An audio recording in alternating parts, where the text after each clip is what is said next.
गर्मियों के दिन थे और गर्मियों की छुट्टियां भी चल रही थी। राहुल ज्योति एक शाम दोनों अपने घर के बाहर खेल रहे थे। तभी उनकी मम्मी और राहुल ज्योति जरा इधर आओ जल्दी से। तभी राहुल और ज्योति अपने घर को चले आए। जैसे ही राहुल ज्योति घर के अंदर आए और अपनी मम्मी को मुस्कुराते हुए देखकर, क्या बात है मम्मी, आप इतना मुस्कुरा क्यों रही हो? बात ही कुछ ऐसी है, तुम्हारी नानी का कॉल आया था, आज उन्होंने हमें बुलाया है, कल को हम सब नाना नानी के घर जा रहे हैं। फिर ये सुनकर तो राहुल ज्योति की खुशी आसमान छू गई।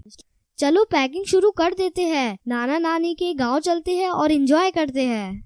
फिर क्या, दूसरे दिन सुबह सब लोग जल्दी नाना नानी के गांव के लिए निकल पड़े। राहुल ज्योति का नानी का घर काफी खूबसूरत और छोटा सा गांव था, जहां सब खेती बाड़ी करते थे और प्यार से रहते थे। राहुल ज्योति जैसे ही नाना नानी के घर पहुंचे तो उनके स्वागत के लिए नाना नानी तैयार खड़े थे। राहुल ज्योति को नाना नानी बोले, राहुल ज्योति आ जाओ, हमारे पास को आ जाओ। फिर राहुल और ज्योति नाना नानी के पास जाकर उनसे लिपट गए। फिर खास नाना नानी की बनाई हुई स्वादिष्ट खाना खाकर राहुल ज्योति ने थोड़ी देर आराम किया और फिर दोनों अपने नाना नानी हाल का मजा लूटने के लिए तैयार हो गए। ये लो, तुम दोनों के लिए मैंने खास इमली का रस बनाया है, इसे जल्दी से पी लो, इसे गर्मी में पिया जाता है। नानी की बनाई हुई इमली का रस पीकर तो राहुल ज्योति एकदम तरोताजा हो गए। फिर नानी जी ने आम के पेड़ पर एक बड़ा सा झूला टांगा। राहुल ज्योति झूले पर बैठ गए और झूला झूलते झूलते हवा में बातें करने लग गए और फिर नाना जी के साथ घूमने चले गए। और फिर रात हो गई। फिर राहुल ज्योति नानी जी के साथ रात के खाने के लिए फिर घूमकर घर लौट आए।